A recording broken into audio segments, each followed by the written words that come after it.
Pemirsa, kali ini jumpa lagi dengan Kak Dingdang dari Sulu, Indonesia. Kita akan kedatangan tamu tatap muka kita hari ini dengan penyanyi senior Trie Utami. Seperti apa kesibukan beliau pada akhir-akhir ini? Ada membuat Sound of Borobudur, membuat single-single dengan Rumpis, dan lain-lain sebagainya. Mari kita saksikan wawancara berikut ini.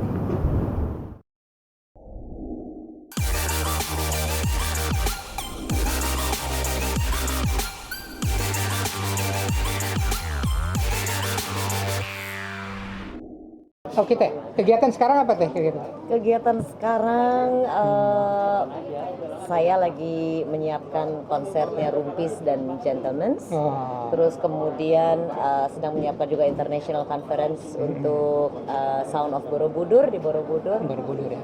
Terus kemudian menyiapkan banyak sekali hal terkait entitas Sound of Borobudur itu sendiri. Nah Rumpis, kembali ke Rumpis, kalau nggak salah dulu trio ya? Dulu empat.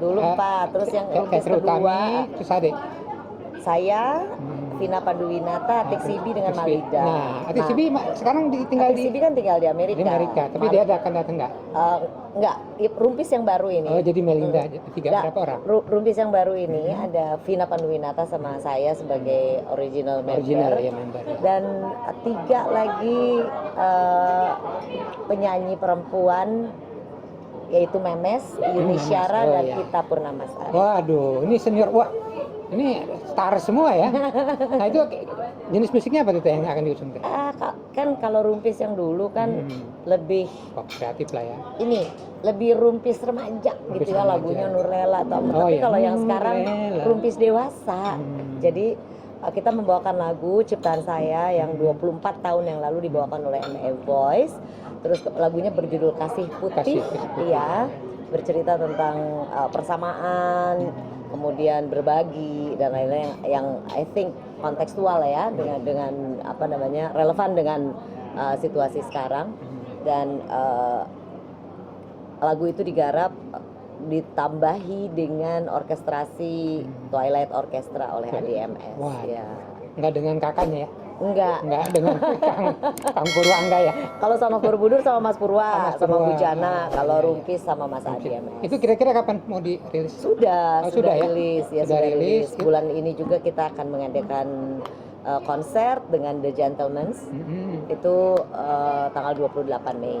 20 Mei. 28 Mei, sebentar lagi ya.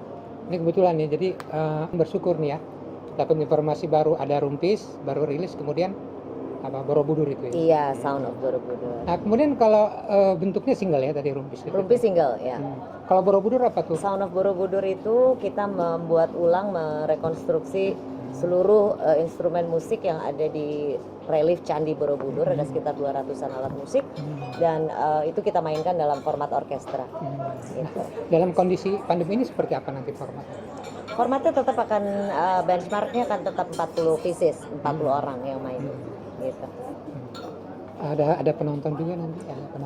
Saya kira kalau Sound of Borobudur lebih kepada movement ya. Movement, sebuah gerakan kebangsaan yang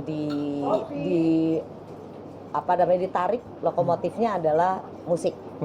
Lokomotifnya adalah musik, tapi ini adalah sebuah gerakan di mana ini akan terkait dengan UMKM dan lain-lain, banyak banget gitu. Ya. Ada keterkaitan sosial, ekonomi, budaya, betul. Tapi sebagai lokomotif adalah musik. Iya, betul. Oke. Nanti kemudian tadi kita sebelum on kamera nih ngobrol, banyak kerjaan, banyak produktivitas, ada juga yang dirilis, itu apa aja kira-kira? Pada saat pandemi ini, mulai Maret tahun lalu berarti ya, mulai Maret tahun lalu itu justru ada banyak hal yang diproduksi sebetulnya. Diproduksi itu dalam pengertian kita tidak bicara tentang koridor industri sebelum pandemi ya. Tapi ada banyak hal yang ternyata bisa dilakukan gitu. Dan satu yang saya rilis pertama adalah single 7 bintang bersama 7 bintang. Kemudian ada satu single juga dengan Anu Hyang, itu adalah musik meditasi. Terus kemudian ada Rumpis, Sound of Borobudur, single duet dengan Dr. Tompi. Iya, Tompi. Terus udah gitu beberapa kegiatan yang sebetulnya terkait dengan hal-hal yang sifatnya mengajar justru sebetulnya. Saya ada ngajar guru lah, terus banyak webinar itu juga justru sebenarnya semakin banyak gitu. Kayak kalau tekanannya Anu Hyang tadi bentuknya apa tuh? Apa dari latar belakang apa Jawa Barat atau Ya, Anu Hyang itu adalah sebuah grup. Saya dengan Erianti Arning Praja, Prabudi Dharma, sama Uki Basuki. Itu kita membuat musik meditasi, dynamic meditation. Jadi musik yang kita ambil juga dari konstruksi etnik gitu ya. Tetapi etnik mana aja tuh Teh? Dari seluruh Indonesia. Seluruh Indonesia. Nah, dari konstruksi etnik kita bangun menjadi musik yang bisa dipakai untuk meditasi. Gitu. Itu dalam bentuk apa? Konser atau? Enggak, di dalam bentuk single. Dalam bentuk single ya. Itu di CD-kan atau via YouTube? Enggak, sekarang kan single-single sudah dengan platform digital platform aja ya. Nggak bisa pakai itu ya. Nggak usah itu lagi hari ini. Fisik lagi ya. Udah out of date ya. Nah kemudian Teh, dari sekian kegiatan itu ya di masa pandemi, artinya sosok Tri Utami bisa ngeles, artinya bisa tetap eksis, apa sih itunya? Iya, saya rasa sih sebetulnya gini, kita balik lagi dengan bagaimana kita menanggapi situasi itu. Menyikapi ya. Menanggapi dulu, apakah kita bisa acceptance gitu, apakah kita bisa menerima ya, karena ini kan sebuah kondisi yang dialami secara masif gitu. Global, masif. Kita juga tidak bisa menyikapi ini dengan kemarahan atau dengan keputusasaan. Di luar itu sebetulnya kalau kita mau menggeser perspektif, kemudian membangun sebuah paradigma baru tentang situasi yang ada. Karena senang atau tidak senang kita dihadapkan dengan sebuah new paradigm tentang hidup itu sendiri. Gitu. Paradigma baru ya? Iya. Apa paradigma baru itu? Banyak yang sekarang menjadi harus kita anggap normal kan? Biasa aja gitu. Pakai masker biasa aja, social distancing juga biasa aja. Kalau kita bisa melihat juga sesuatu yang lebih baik, sebetulnya ini adalah bagian yang terpenting. Sebuah momen kalau saya bilangnya ini momen untuk membuat kita melakukan representasi diri kita sendiri gitu di luar. Nah itu yang kemudian kalau seperti apa? Kalau saya ngajar meditasi memang saya selalu ajarkan kepada teman-teman saya di kelas bahwa saya tidak yakin, saya bahkan yakin sekali kalau seseorang itu tidak hanya punya satu potensi saja. Orang itu punya banyak potensi sejauh dia kenal dirinya. Gitu. Nah kalau cuma orang menggantungkan hidupnya pada satu potensi saja, dia tidak akan kenal potensi apa yang ada di tempat lain ya di dalam hidupnya. Dan saya menemukan ada orang yang berhenti, tapi justru di sisi lain ada orang yang justru kreatif. Berkembang, develop setiap hari gitu. Striving gitu ya. Betul. Nah, itu yang kemudian saya membuat satu polar gitu ya. Saya membuat satu polar bahwa semua yang kita hadapi ini dikembalikan kepada kita. Apakah kita mengolahnya dengan baik? Kalau kita mengolah dengan baik, dengan tenang, maka setiap kanal kecil pun celah itu akan bisa kelihatan. Ada potensi ya. Selalu ada potensi gitu. Karena nggak mungkin Tuhan melahirkan kita ke atas muka bumi hanya dengan satu potensi. Itu nggak mungkin.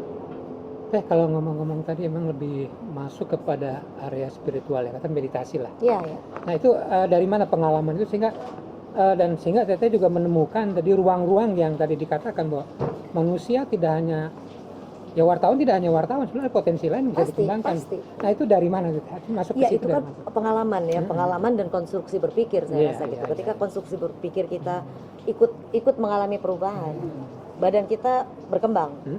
Sebetulnya otak kita harusnya menjadi dewasa. Tapi kan menjadi tua itu kepastian, menjadi dewasa itu pilihan ya. Gitu kan, menjadi bijaksana itu pilihan. Gitu. Apakah kita mau? Apakah kita mau belajar? Apakah kita mau mengembangkan diri?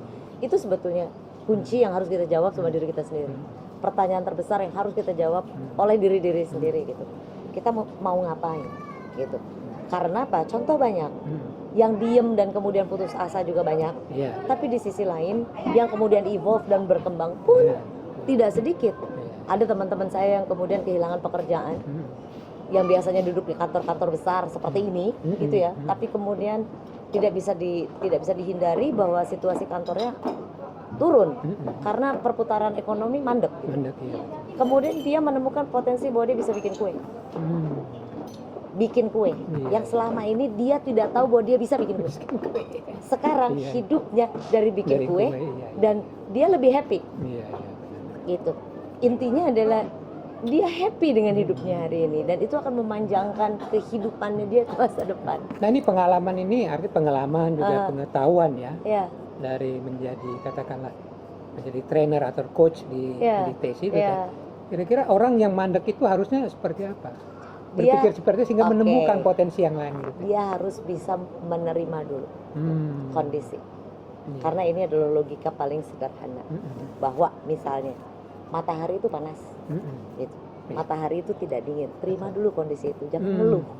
Seperti pandemi nih, terima aja dulu gitu. Terima dulu karena ini adalah sebuah kondisi yang tidak bisa dihindari oleh siapapun di atas muka bumi. Gitu. Ketika kita kaget dengan situasi ini, itu wajar, itu alamiah. Tapi apakah kita kaget terus-menerus selama 1 tahun? Enggak kan? Iya. Kita harus mengupayakan karena apa? Kemampuan kita sebagai manusia itu besar sekali. Iya. Manusia itu adalah makhluk yang selalu bisa survive, gitu loh. Jadi tidak ada alasan untuk saya bahwa manusia itu harus merekonstruksi pikirannya supaya dia bisa melihat sebuah situasi dengan lebih baik.